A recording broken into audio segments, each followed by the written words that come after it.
ঘরে বসে কি করতেছো? বানাইতে হবে 4টা।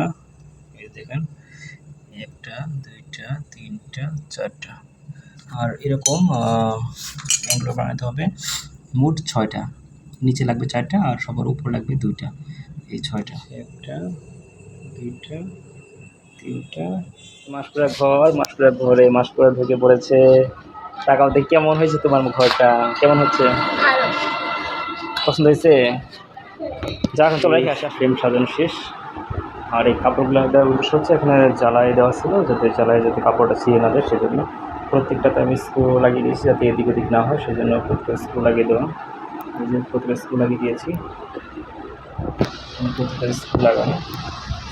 এই যে ফ্রেমগুলোতেও প্রত্যেকটাতে স্ক্রু লাগিয়ে দিয়েছি যাতে ফ্রেমটা এদিক ওদিক সরানো না করতে পারে।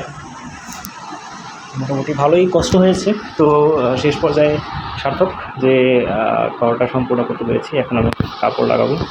প্রথম কাপড়গুলো আমি নিজেই কেটেছি, হাত দিয়ে সেলাই করে প্রথমে কাপড় আটকে নিয়েছি। এরপর হচ্ছে আপনার দোকানে গিয়ে সুইং করে নিয়েছিলাম। আর জানালাগুলো সম্পূর্ণ নিজের হাতে তৈরি করা আমার। জানালা এখানে হচ্ছে ফ্রন্ট সাইড, ঘরের ফ্রন্ট সাইড হচ্ছে এটা। এই যে পাশে একটা জানালা। এই যে ঘরের ভিতরে, ঘরে বসে কি করতেছো? বিস্কুট খাচ্ছ?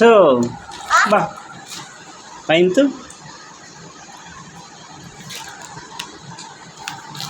তোমার ঘর কি পছন্দ হয়েছে মাসকোটা? তোমার পছন্দ হয়েছে? আচ্ছা, তো জ্বালা না বাবা, বাবা শুধু জ্বালা না তো।